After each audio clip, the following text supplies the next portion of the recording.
Hello, everybody. I'm Gary Ebersol. Richard Kipling here. And I'm Randy Schultz. Welcome to Camp Codger, a podcast for people in their golden years. Join us to hear rocking chair wisdom from three old guys. This week, we hop into the Wayback Machine for another cruise down memory lane. Before we set the dial to the year 2000, Richard and I put on our Siskel and Ebert movie critic hats and give you our insights in the film Oppenheimer. We promise to steer clear of any spoilers for those of you who haven't seen it. Richard, you go first. What was your reaction to this half of the Barbenheimer phenomenon?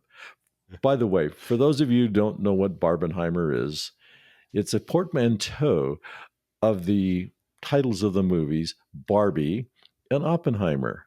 I think it's really clever. And it basically came about because two giant blockbuster movies opened on the same day. Richard. We're just talking about Oppenheimer, which to me was enthralling, just mesmerizing, and for the most part loyal to the Pulitzer Prize-winning book American Prometheus it was based on. There are so many themes and characters in this film: heroism, hubris, intellectual competition, vexing moral and ethical issues, mental anguish and neuroticism. There's a little sex and smoking and drinking thrown in as well. Thank God. You lost me with all that other stuff. Let's say, what's the story? That's the first question you ask a journalist. What is the story? It's the life of theoretical physicist J. Robert Oppenheimer, Oppie as he's known, and his role in the unprecedented push by the U.S. to develop a war-ending atomic bomb before the Germans develop their own.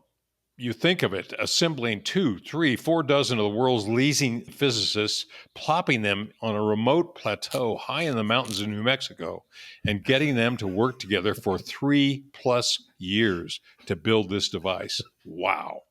Gary, hop in here. I had a different view.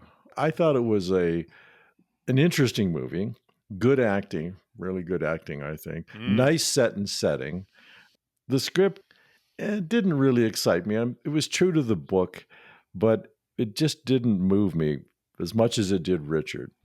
One of the things that was interesting for me is living in New Mexico, near Los Alamos, having been at Los Alamos, worked with some of the folks up there on some technology transfer. It kind of made it a very local, personal film. But in general, I kind of walked out of the theater thinking, so was Oppenheimer a sympathetic character? And I think that's what anybody that hasn't seen it should go into it thinking, what about Oppie? What do you think about him? Richard, what's your final rating for this one? I didn't like the beginning of the movie. I thought it was too techno, but the rest of it, I'll give it a 4.8 on a 5 scale. I'm going to give it a 4.1. Good, but not great. And it'll get some Oscar nominations, of course. Might even win an Oscar. I think it was the best assemblage of a cast. I have never seen so many fabulous actors in roles that fit them. Do you want to see it, Randy, now that you've heard about it? Based on what you guys have just said, it sounds really boring, and I'm not going to go see Oppie. I'm going to go see Barbie. Because Barbie sounds like it might be more fun.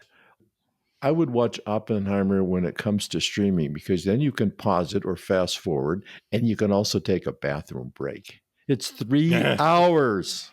Yeah. Yeah, that's too long for a movie. My attention span isn't that long anymore.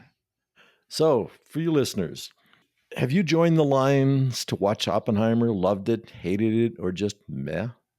Drop us an email or leave a comment below and give us your comments. Randy, take us back to the year 2000. Let's get back into the Wayback Machine that we know and love. That's right. Turn some dials, some analog controls, and let's go back to the year 2000, Y2K, Yes. as it was known in the early part of the year. It was a big year. We're going to talk about the highs, the lows, the big news stories, the pop culture that was popular. I mean, really popular. I think we've got a lot to talk about. Let's talk about Y2K as a phenomenon. Set the stage. It's like 1999, and people are looking forward to the calendar turning to the year 2000, which is a BFD all by itself. Mm-hmm. But there was something going on in the technology world. Remember that, Gary? I do, and I actually participated in developing software that was part of the problem. Oh, good. Anybody that wrote software back in the 70s and 80s and 90s, back when computer storage was really expensive, 10 megabytes was considered a large disk drive. Today, your emails can be 10 megabytes long and nobody notices it. So we were very, very sensitive to storing data. Instead of saying 1995, you wouldn't want to save that the 1 and the 9 because everybody knew it was in the 20th century, the 1900s. So you'd only save 95. Now, when you come over to the year 2000, suddenly all your math goes wrong. So we all thought it was going to be a freaking disaster. I read something online that explained it really well. You're spot on, as you would say. You're spot on because it was all about computer storage. And in the 60s, when this stuff was being invented, I mean, storage was really a big deal. So you didn't want to put 2 extra characters in a bunch of dates that you didn't need. 60 meant 1960 and 70 meant 1970. The fear was when we go to 2000 and the 2 digits go to 0, the fear was all these computers were going to think it's 1900. And oh my gosh, now what do we do, right? Well, that was the issue because you did a lot of programmatic work using the differences in dates and comparisons between dates. I wrote my share of code that basically assumed 2-digit dates. They're all thinking, well, I fixed my software. I wonder if everybody else fixed their software. And surprisingly enough, guess what happened? Everybody fixed their software. The world did not come to an end. The water didn't stop flowing. The electricity stayed on. We survived. All right. So I got a personal story here. I'm not a computer tech guy, but in 1999, like about December 29th, 1999, I went to get some propane for my barbecue, right? My gas grill. And I stood in the longest line I've ever been in to get propane. It's like everybody in the world, including me, was saying, you know what? If the electricity goes off, at least I'm going to be able to barbecue. Assuming the stores could get their doors open, I was going to be okay because I was going to be barbecuing in the backyard. It's the meme for, okay, we're all concerned about this. What exactly do we do? Yeah. I sure remember a nervous buzz toward the end of that year of 1999. But the good news is everybody's hair was on fire 2 years before. Yeah. I mean, it was, oh my God, Y2K. We talked about it nonstop for 2 years. And by that time, everybody had a chance to get their act together. And your story about at least be able to make hamburgers, even if there's no water, no electricity, that's important. We got to eat. So the beginning of Y2K literally was a whimper and not a bang. But there were other stories going on. Richard, what else do you remember from the year 2000? Well, let me tell you some things that left us in the year 2000. The Panama Canal, for example, was given over to Panama, to the Panamanian government, after 75 years of control by our government. Big deal. Really? You know why they did that? Because they weren't sure they were going to be able to get the canals to open in 2000. in 2000. So they said, we're going to give this to Panama. Let them deal with it. That was their problem. Okay, there's one. Another thing that left us was the Concorde Air France flights. Flight 4590 crashed just after takeoff in July of 2000. It killed everyone aboard just after takeoff from Paris. And Concorde, as a business, never recovered. Fleet was grounded for almost a year, and 2 years later, the company went out of business. Third thing that left us, the final Peanuts strip after 50 years. For me, that was actually a big deal. Yes. Yeah. No, same here. That was a gap in our cultural life. The fourth thing, Bill Gates left as Microsoft CEO, said he was going to devote the rest of his time to his charity. And that was just a significant moment in the technology world, was it not, Gary? You had to be a Gates fan to care. It was a news He story. was a big public person. I don't remember it. I guess I was so engaged in the internet era, which I think is the big story of 2000. It really felt like it was beginning to peak and crash. What left us in 2000 was pets.com. Think about that. Pets.com died. And that was basically the biggest signal for the internet bubble bursting.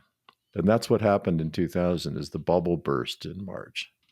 But one other thing in terms of business that happened of great significance, at least cultural and kind of psychic significance, December 2000, Montgomery Ward announced its intention to close after 128 years. That was personally sad for me because as a college student in San Diego, I got a Christmas time job at Montgomery Ward. Oh, my. And as a floating checker. They hired half a dozen or 12 of us to just go to wherever somebody didn't show up that day during the Christmas season sales. I settled in the men's clothing department with no experience whatsoever and ended up working there for a couple of years. It was like being on the Titanic. And that was in the 70s. I saw the writing on the wall. It's like, this place is not long for the world. Oh, my. Oh, my. Old business model selling frumpy clothing and stuff like that. And surely by that time, Montgomery Ward was a far second place to Sears as far as that kind of business model. It was still sort of bittersweet for me in 2000 when Montgomery Ward actually said, we're throwing in the towel. Yeah. Monkey words. Monkey awards. And sometimes you enter the future, like, let's face it, the year 2000 at the time felt like, hey, we're in the future now, right? We're in the 21st century. Oh, yeah. We're all living like Jetsons. Montgomery Ward just didn't have a place there. Their online presence wasn't anything to get excited about. They didn't know what the web was. They didn't know computers, and they were still working on the computers that thought it was 1900s. So. They probably didn't make it through Y2K. That was it. That's was right. what caused the demise of Montgomery Wards. Okay, gents, we've left off one of the biggies, and that's the presidential election year. This was the closest presidential election in history, Bush defeating Al Gore. And the outcome, if we remember, was not known for over a month after the election votes were cast because of disputed votes in your favorite state, Gary, Florida. No, Yay. I love Florida. Please, please. We don't want any of our audience in Florida to abandon us. I'm going to Florida in January. I'll be there for 3 weeks. I know you are, the best time of the year. It's not snowing. Are you going to pick up some hanging chads while you're there? Does anybody remember hanging chads? I remember the invented that term. I don't know what it meant actually, but it referred to a computer punch card that you literally punch out that little tiny rectangle, right? Yeah. And if it didn't punch it completely, it was a hanging chad. Now nobody knew that the little piece that gets punched out was called a chad, and maybe they made it up for that story. But honestly, that was the big story of the year for me. It was. The whole Y2K thing was sort of the big bust of a story. But let's face it, a U.S. presidential election that, you go to bed at 2:00 that morning not knowing who won, and you wake up and for another month, we still didn't know who won. That's right. That was a big deal. Went to the Supreme Court. The court decided what would be. Yeah, they basically decided in favor of Bush. Hey, and speaking of presidential elections, Vladimir Putin was first elected president of Russia in April 2000. And we all know where that went. Good old Vladdy. Does anybody out there in podcast land raise your hand if you like Vladimir Putin? Let's just get a show of hands. Nobody? Okay, well, that's what I thought. Feel free to tell us. We know nothing. We're just a bunch of old guys nattering away on the internets, the pipes and the tubes. That's right. That's right. Gary, what about this deal with America Online purchasing Time Warner in the largest corporate acquisition in history? Was that a big deal or not? It was a bet on technology direction. AOL was considered the dominant player. Steve Case and his company really had a good handle on the internet, but I don't think they executed well enough. You know, it's interesting. I came from a point of view of being fully embedded in the internet technology. So the political ramifications of Bush v. Gore, I kind of followed, but I really didn't think about it because I was just up to my ears in all this wonderful new technology and the future of the internet and where we were going and all the great things that were going to happen. And then the bubble burst. And it wasn't a pleasant time if you were in a leadership position in a small company. Well, that's a good segue into what I want to talk about next. Do you guys remember any movies that came out in 2000? And specifically, I've got a list in front of me of the top 5 grossing movies for Y2K, the year 2000. Can you name any of them off the top of your head? Not me. Nope. I actually did the same thing. I looked up top 10 movies and I went through the list and I didn't recognize one.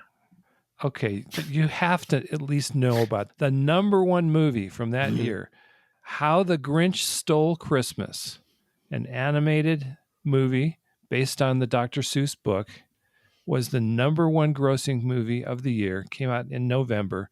It made $251 million at the box office. Boy. Surely you've heard I've of heard that. of that, yes. The list that I used didn't include The Grinch. I would have remembered The Grinch. I like that movie, by the way. All right, I happened to see it. It's a classic. 23 years later, it's a classic. All right, let me just read the list. Top 5. How the Grinch Stole Christmas was number 1. Number 2, Mission Impossible 2 with our friend Tom Cruise. Number 3, Gladiator with Russell Crowe. That was a big show in the summer of 2000. A movie called The Perfect Storm. Does anybody out there remember The Perfect Storm? I love this movie because it might be the only hit movie in history about weather. It's such a weird topic. But they made it compelling. Yeah. They made it compelling. And the 5th movie of the year, Meet the Parents, which was the comedy on this list. Yeah. Which is still funny, by the way. Go to Netflix and see it. It's a very funny movie. So there you have it, folks. As older guys, and because this isn't like in the way, way back machine, the year 2000 is not 1968 or 1978. It's funny how the popular culture things aren't top of mind, at least for me, at this time period. It's like the music. I mean, if you go back and think of great songs from the year 2000, nothing comes to mind for me. I've got that one too.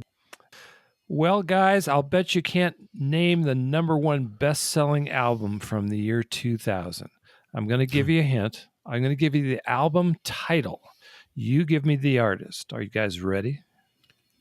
We are. Okay. All right, the number one album, the Marshall Mathers LP. Who was the artist? I never heard of it. Marshall Mathers String Band.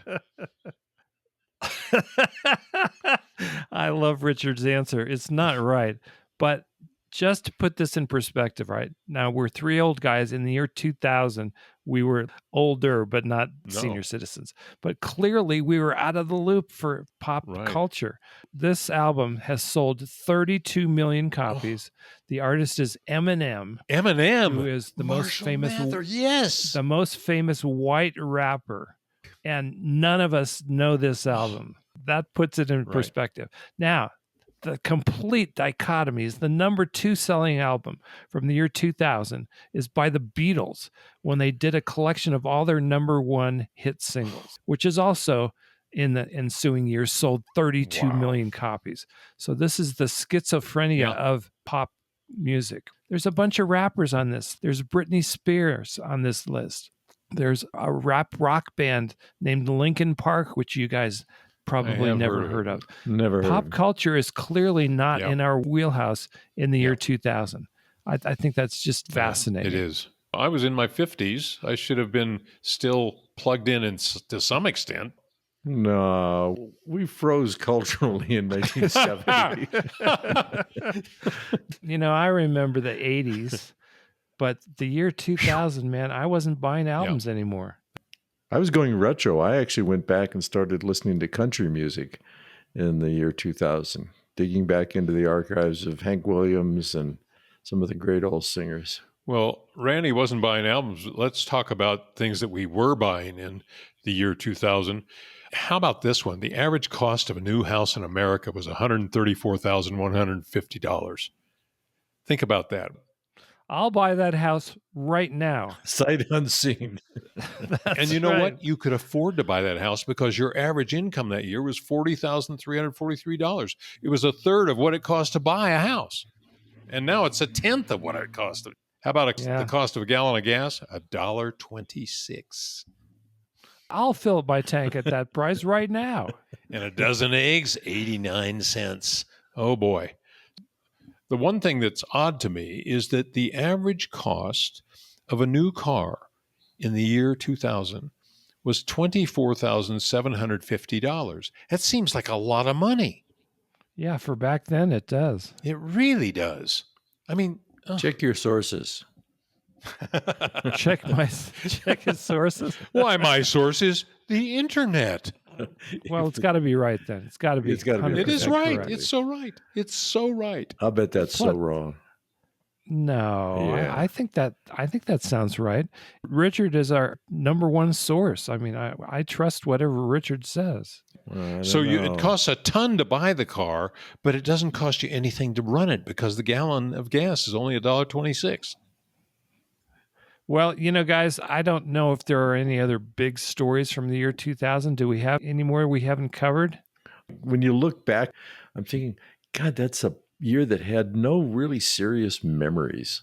The internet was an interesting thing, but that was a long enduring trend. In terms of events, meaningful singular events, aside from Gush v. Board. How quickly we forget. Bush v. Gore. What else happened? You know what? The year started with supposed to be a big story that was a whimper. It ended with a big story that really was a big story, the presidential election. That's right. In between, a bunch of stuff happened, but not that memorable, honestly. Yeah. It's not like 1968 show we did a few weeks ago when there was one thing after the other. Yeah. It was just such a big news year. Even though it was the turn of the century, which really might have been the big story, the mental leap we had to make to go from the 20th century to the 21st century. Aside from that, it was just another year. Wake me up when it's over. Yeah. Agree. It's been fun going in the Wayback Machine. We didn't go that far way back, right? We went back 23 years, but still, a look back is always kind of a fun thing to do. I don't know about you guys, but I'm glad we're in 23. I don't want to be in the year 2000 again. So with that as a bookend, thanks for listening to Camp Codger. We love it when you're here. We love to hear from you, and we'll see you next week here at camp. If you enjoyed this episode, subscribe to Camp Codger in your favorite podcast app or sign up on our website. As always, we would love to hear from you. Drop us an email at campcodger@gmail.com, post a comment at www.campcodger.com, or leave a voicemail at 505-216-6171.